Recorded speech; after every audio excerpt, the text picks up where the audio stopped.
where I was born.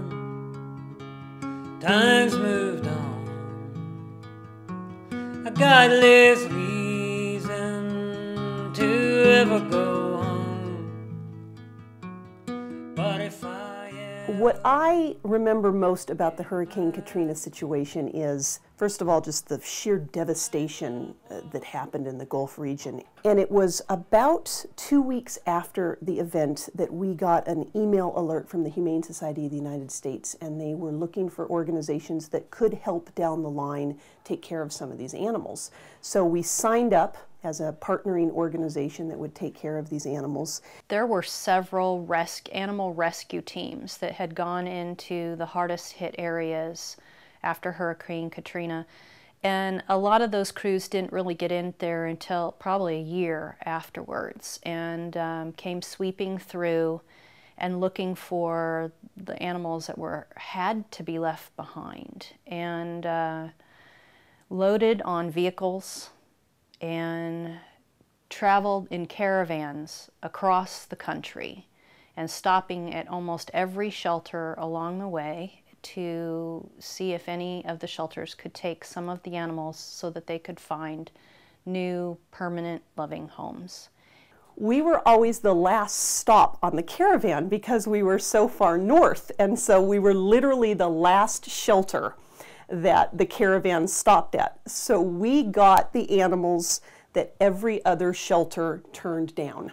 All of the animals had heartworm and medical injuries, and of course behavior issues just from the sheer trauma that they had been through. We were committed to taking whatever came out of the vans, regardless of what physical condition they were in, medical condition, breed, age, temperament.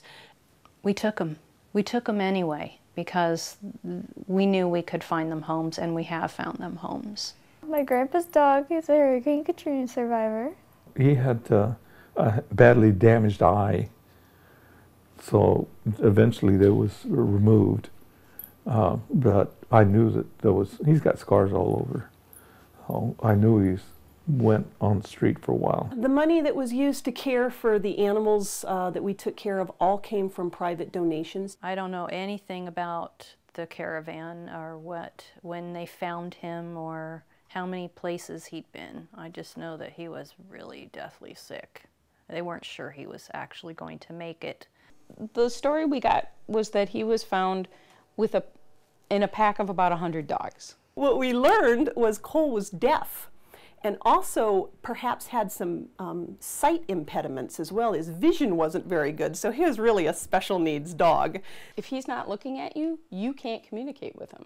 So right now he's behind the couch, and I can call him all I want, but he's not going to come. He entered my life in a big transition period. I had just chosen to walk away from a very lucrative career and broken relationship. And so I was living on my own again. He just provided a sense of grounding. He'd pick every sunny spot he could, and because he was so sick, and he was recovering, and he had diabetes, and he's had teeth removed, and he just needed a place to just recuperate, and so did I. Nobody loved him, so I decided to take him. And sometimes he'll turn his head when there's been a sound, and you're like, okay, can he hear anything? But Cole, Walter. He was somebody's baby at one time. I was just glad to give him another opportunity to come home with someone. I hope he feels like he's got a good life, because he has just absolutely been a best friend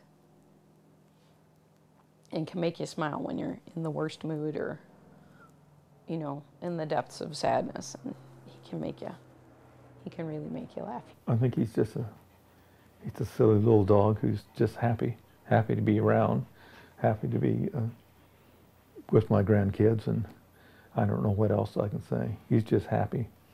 David came in day after day, week after week, and you could tell he just wasn't quite sure if he was ready, and we didn't want to push him, but we knew this would be the most perfect match ever.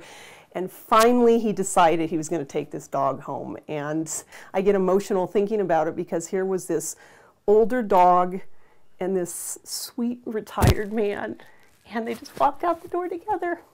It's just such a cool ending to a story, and you just wish if there was somebody out there who had Joey before, that you could tell him, it's all okay, the dog's all okay, you know, he's a Whatcom County dog now. And now it seems, year after year, the city of Glasgow draws ever near. I can see it now. No one should have to leave their beloved family member behind. I'm glad that I've been able to provide KC with a home, but there were a lot of animals that didn't make it because their family members had to leave them behind. Creeping up from the valley, take the killer away, bulldoze and trample a child's memory.